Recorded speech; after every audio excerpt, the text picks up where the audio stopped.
All right, podcast trends. We all know that podcasting is growing like wildfire. Companies are spending tens, hundreds of millions of dollars on buying other apps, acquiring other advertising companies, buying talent for original content. And with that comes a lot of data, right? So you have all these new apps popping up, you have tons of podcasts coming out, and we have tons of data. So I want to go through that data that Buzzsprout has access to and find some trends and see what we can learn from those.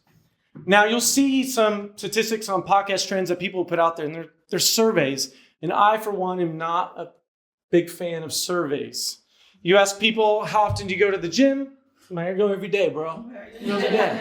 I'm like, well, you may need a new personal trainer for your results. You ask people, how many minutes are you on your phone a day? And they go 15 max. Like, you're a liar. You're on your phone way more than that.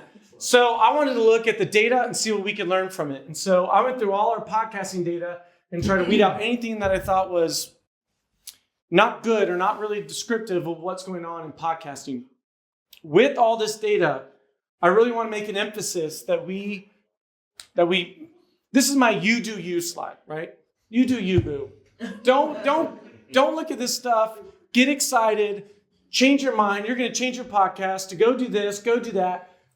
Remember, we're trying to give you trends from the data that we have access to so we can get a unique perspective on what's going on that a lot of people really don't have access to. And so this is really descriptive of what's going on in podcasting, from Buzzsprout's perspective. So not necessarily a prescription of everything you should be doing. So podcast apps, big one. People want to know, how are people listening and consuming my content? So we all know that the various apps that are out there. For a shirt, what is a podcast app that has come on the scene in the last couple of years that has quickly risen to almost the top? Stitcher? No. Bing, bing, bing, bing, bing. Whatever. On Spotify. I don't care. I got a shirt last time. All right. So what I did is I took all the plays that we have for each app, and I have a chart here per year. So here's your ranking in 2015. You're going to see this animated from 2015 to 2019. So you get to really see how the apps, how they're occurring in popularity. You'll see some of these aren't necessarily apps and they're podcast sources. So website, embed player. So we're really tracking where's the play coming from. All right. Are you ready? Here we go. We have Apple Podcasts coming out the gates. Sitting here, Pocket Cast comes out. Look at Overcast doing pretty good. Oh, whoa, Castbox easily making it up. And then what are we about to see? Wow. Woo! We got Spotify here. And then Buzzsprout website. All right, we'll do it one more time just for fun, just because it's fun to see this. Windows Media Player took the early loss, didn't do so hot. As you can see, this is really reflective on some SEO practices and how much they're investing in their platform. So let's look at the whole chart over the last 5 years so we can really see it. John, where's iHeart in this group? iHeart was further down. For 2019, it was in the top 20, but it was not in the top 10 here. So let's kind of go through a couple of these. Apple Podcasts, been number one for a long time. Really probably a big live attribution can go to them for podcasting growing. You get the podcast app on your phone automatically. They really have a vertical integration there and access that other people don't have access to. Spotify, obviously they spent, I think, $600 million now on buying up content, working with people, growing as a company to really invest in the podcasting space. Another one that people may not be too familiar with, but it's actually done really well, is Castbox. Now, Castbox, they've invested $30 million in all their podcasts from original content. They also have a lot of features. I believe one's called the community feature. And it really works. So Castbox is a global platform. And they're not only thinking about America, where obviously a lot of podcasts are growing, but also other countries now they interact. So in the Asian culture, there's a lot more of a community aspect. So they actually made features in their app for them, and they're getting a lot of popularity from that as well. The Comeback Kid Award, Buzzsprout website, as all of a sudden, I think it was, number 4 fell off the list and then came back. And you really see it. I think sometimes people are a little bit surprised by the web browser or website that so much traffic is generated from those sources. But really, it comes because SEO, you have transcripts, people are finding that data. Google Podcasts ends up being, I think, number 11. And it's just obviously people use browsers and they're finding data that way. So this is per year. Let's look at it per month. So now what you saw before was the ranking. Now what I want to look at is the podcast apps. I believe this is top 15, and you're getting to see the ratio. So how much bigger is Apple Podcasts and web browsers? It's about 5 times bigger, whatever it is, right? So now you're really seeing the ratio of the ranking. So these are going to move probably faster than we can read, but you'll see actually what's trending not only throughout the year, which is what you just saw, but actually per month. All right. So as you see, you'll see some come up on the scene and they'll fall back down. They're all fighting. It's pretty consistent at the very top. Obviously, Apple Podcasts. No one's been touching them until someone starts knocking on their door. Again, you see that Google Podcasts was not in the top 10 per year, but look, they're in the top 10 here. Podcast Addict also was number 5 for the month of December in 2019. So some really cool data. Now, apps are a big thing, and so are apps and directories. And I think most people think, oh, I got to do this because that's how I'm going to be found. And I think that's the prescription that people hear. Oh, I got to be on all these apps because that's how people can find me. But that's not true.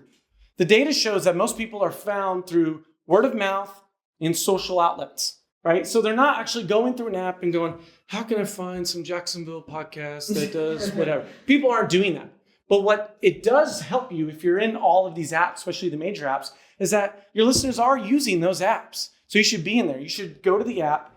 A lot of them you can claim your podcast. Podchaser has it. Castbox has it. You can claim your podcast. You can fill out more details. So the people that want to listen to your podcast can stay in the app that they love to use, and now they can listen to your show.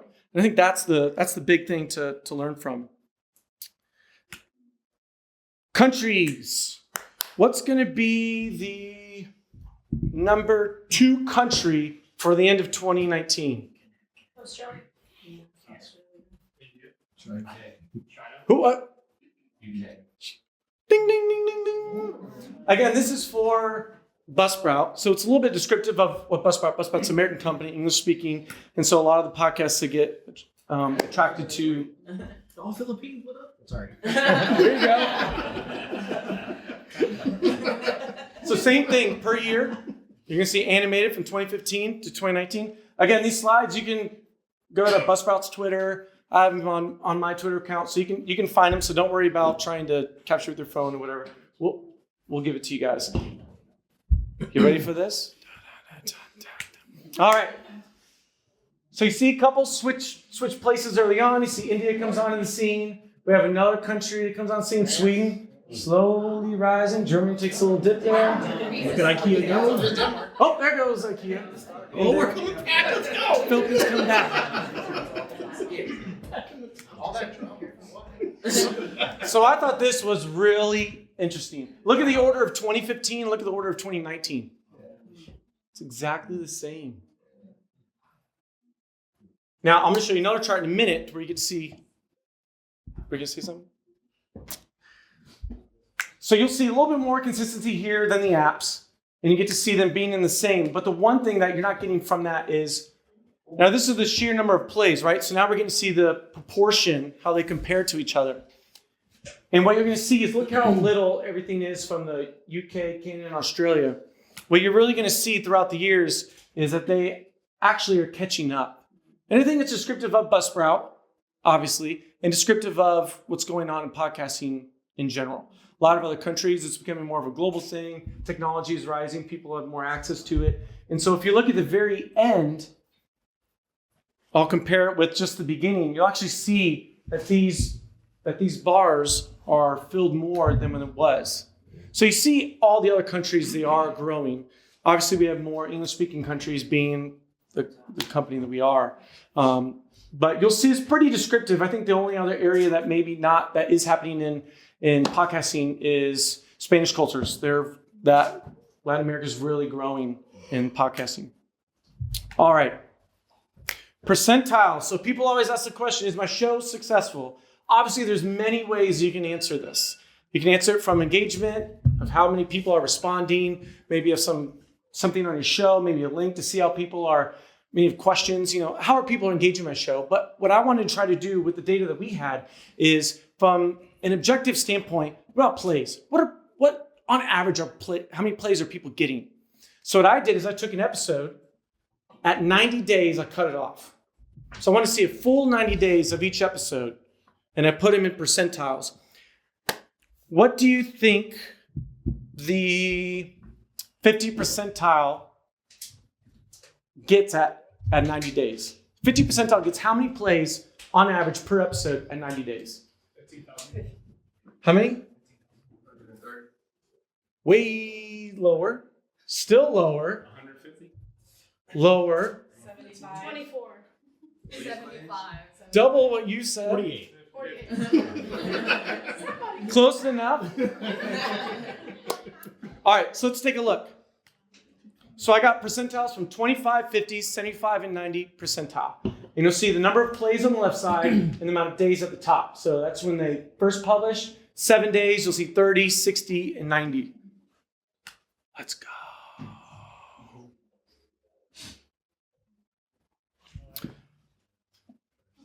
Now, I think for a lot of people that I've talked to about these charts, they think the number is much lower than they expected. And I suspect this is for two reasons. One, I think a lot of people in the podcast community are doing what I would call download number fraud. I think a lot of people are just pumping their rookie numbers, to make themselves look good, where it's not actually true. On average for their episodes, that's not how many plays they're getting, but they tell you about one episode that got a lot of plays, so they tell you that's how many plays they're getting, and they try to just say, this is how good I am. The other is that Buzzsprout is made up of a lot of independent podcasts, right? Podcasters, sorry.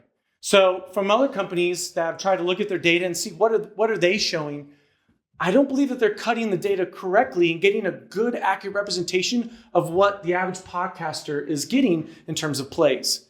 So this gives you a good perspective of how many plays. Now, for some people, I hope when people see this, they go, wow, there's a lot of opportunity for me, right? I think there's, 1.6 billion websites, 600 million blogs, 30 million YouTube channels, and not even a million podcasts, right? So that should be one source of excitement from just the sheer number. The other should be, if I know how to make good content and I know how to market it, this should be a low barrier of entry that's how you should take this chart.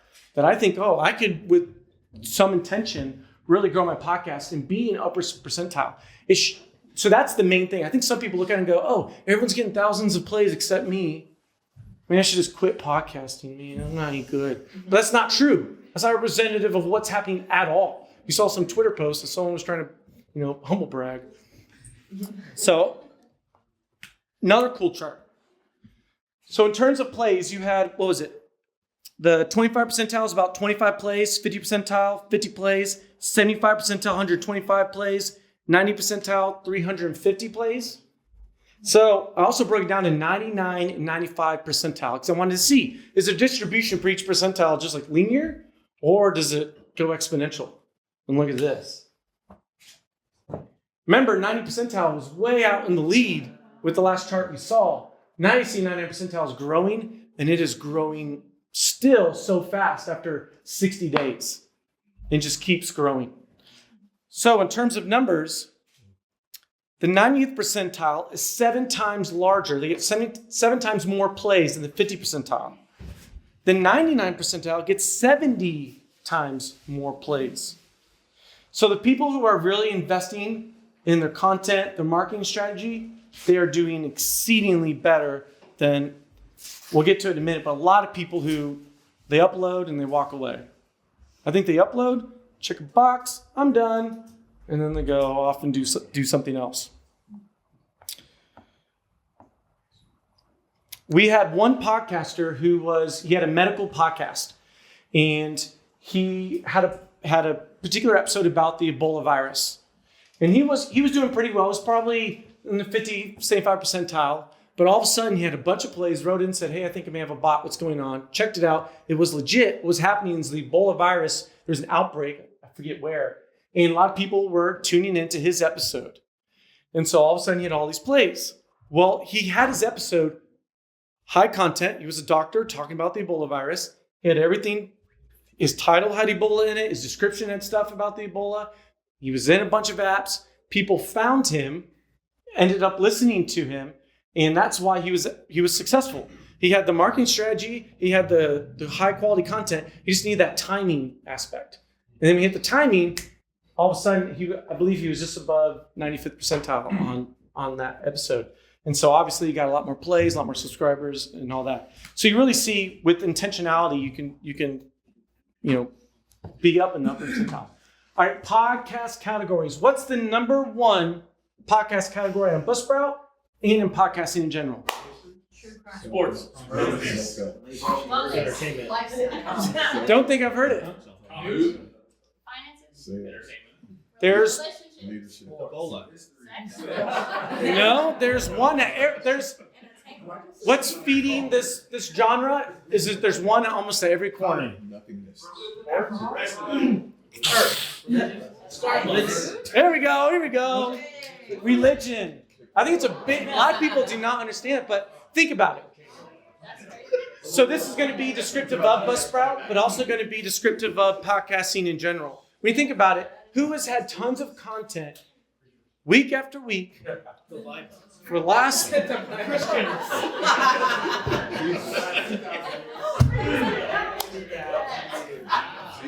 So, little backstory, Buzzsprout got its start in a content management solution system, and it was helping nonprofits and churches. And they wanted to get their audio online. So that's how Buzzsprout started. You see it in all podcasting. I've looked at other hosts and other people that are dissecting, the whole podcast industry, and it's all religion. And it makes sense. What do? Every week they have audio. They have something they can put up. They record the sermons, they put it on. They got their youth groups, they got whatever events, and they put it on. I should also put something in your mind of there are a large portion of podcasts, and they're checking a box. So that should be hopefully that should be a hint of things to come. Now, for those of you that really know podcast categories, I took the old categories and new categories, and I lumped some of them together just to make it more succinct. 50% of all podcasts are in the top 4 categories that you see there. Some people, I think, again, when we look at podcast trends, a lot of people want to know what's the magic number, what's the magic formula, what's the category I need to be in, and all of a sudden, my podcast is going to double, right? If I make it a minute shorter, all of a sudden, everyone's going to listen to my podcast. It is, yep. So, when I tell people when I see this, is that don't choose based on the size of a category what your podcast should be in. Choose based on the relevancy of your content. Don't look at this and say, well, what's government? Less than 1%? I'm going to go dominate that. Do you know about the government? Do you know about organizations? Like, if you don't know about this, you're not going to succeed. You're not going to have high-quality content. Like, the supply and demand theory here, I think you're looking at a piece of the pie, and you can't just make a decision off that. But it is interesting to see where have a lot of podcasts, where are they? What are they about? What are they doing? What are they talking about? So, which podcast categories are the most listened to? Now, if you saw on the slide 4, let's start with the very top, history. We don't have a lot of history podcasts comparatively. So this is descriptive, I believe, of Buzzsprout, not necessarily podcasting in general. The history podcasts that we do have, very high quality. Again, this is the median total number of plays at 90 days. So I'm taking out the top podcasts. I'm taking out the 90 percentile, all that. I'm taking out the bottom podcasts. I want the middle podcast, how many plays he's getting, right? So again, this isn't survey data. This isn't biased data. I'm trying my best to get the best data we possibly can. True crime, I think we should expect that. Everyone loves true crime. We can listen to it. If you look at the very bottom, you see religion, 22 plays. So you can see their strategy is very much, I'm going to upload my content and then I'm walking away. I'm not doing much with it. I'm not going to generate traffic. I'm not going to funnel people to my podcast. I'm just putting it on because that's one of the things that we do, and then we walk away.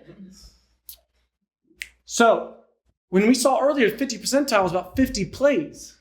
But when you see here, you get a different view of the data. So depending on what category you're in, this is really, right, the 50 percentile for each category. You get to see where you think your podcast lies. And it's a little bit, I think it's a little bit higher. I would say on average, per category, you're probably looking, say 5, maybe 8 plays or something like that. So that is really, I think, a better number for people to gauge just because you get the bias of the religion category. So another cool thing I wanted to look at was podcasts that are joining Buzzsprout per month. What category are they selecting? Obviously, you see how large religion and spirituality is. And it continues to be large year after year. But what you do see is that eventually all the other categories start catching up. You're knocking on religion's door.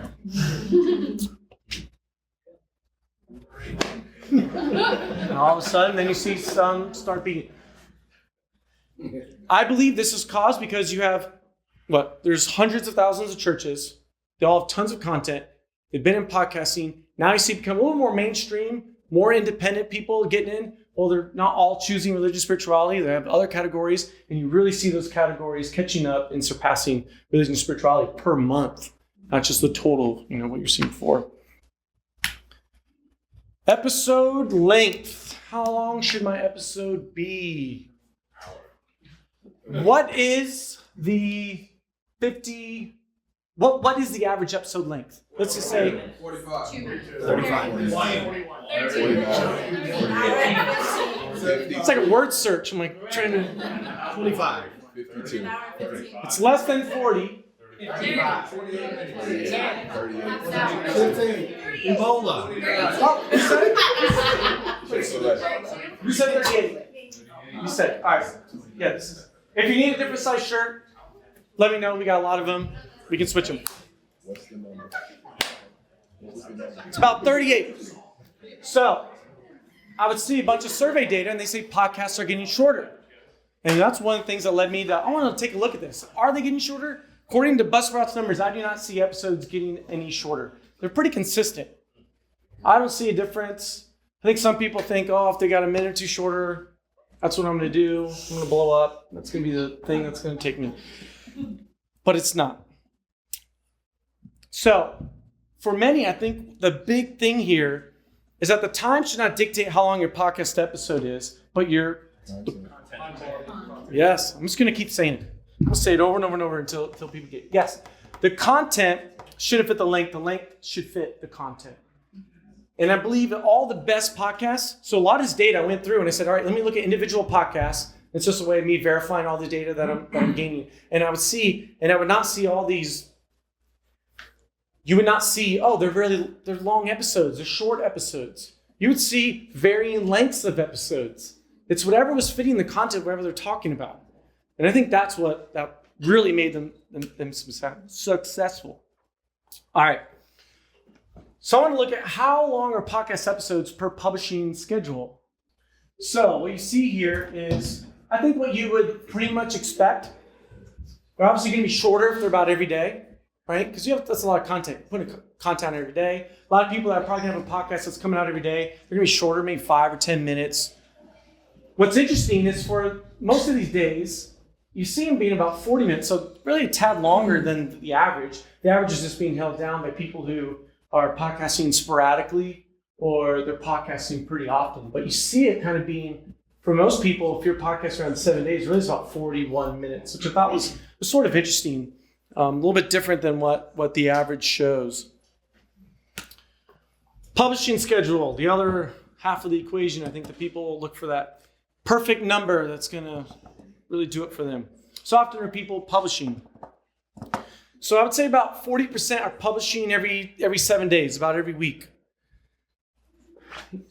Just taking the 6, 7, 8 days, you see, the distribution, long tail going down for just people that are podcasting sporadically, that post every once a month, maybe every couple months. And I think this would be pretty expected for what we know of people that we talk with. So with people saying, hey, podcast episodes are getting shorter, what I really thought about when I heard that was, I don't really care if all of podcasts, if the trend is they're getting shorter. What are the good people doing, right? If my uncle, who's terrible at sports, is wearing a pair of shoes, I don't care. I'm wearing Michael Jordan's shoes. He's good, right? So I don't really care if everyone's doing something. I care if the good people are doing something, the great people. And so I broke it up. I said, all right, top 1% of podcasters, what's their publishing schedule? How often are they publishing?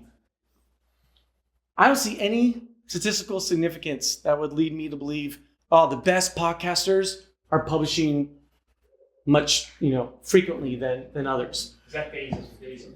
Yeah, sorry, that's days. So about 10 days, and then the number should be in each bar. It's about days. So again, maybe you see a little bit, but I don't think it's anything that I looked that was significant statistically. And again, I think big thing here is be consistent if you can, quality over content. And what I've seen is that the great quality lives on, but the poor quality dies quickly. You saw that with the percentiles. 900 percentile, they keep gaining, while everyone else doesn't. You have that brief moment in your first month where you get a lot of people that are that are already subscribed, they download your episode, they're listening to it, they may share it. That's like a little bit of a golden opportunity. But 99 percentile, they keep rising and rising and rising. So I push over and over again. Content is king. That's the thing that I think we should be worried about. People want to hope that tech is king. This is a new tech. This is what I should be worried about, but it's not. That app probably is going to get you to this next level that you think it is. Changing your episode schedule or your episode length isn't. But if you focus on your content and you're actually purposeful about how you're marketing it, I believe you can. So, and you see that in Spotify, you see in Apple, what are they doing? They're spending all their money on high quality content. I think it was it Apple that just had Mark Wahlberg and Will Ferrell with a special director and a special audio engineer and the writers. So you see they're hiring high quality people that are talented to do their show to be as successful as possible. So as we're nearing the end, one of the stories I want to tell you is, do you guys know, Lil Nas? I got the horses in the bag.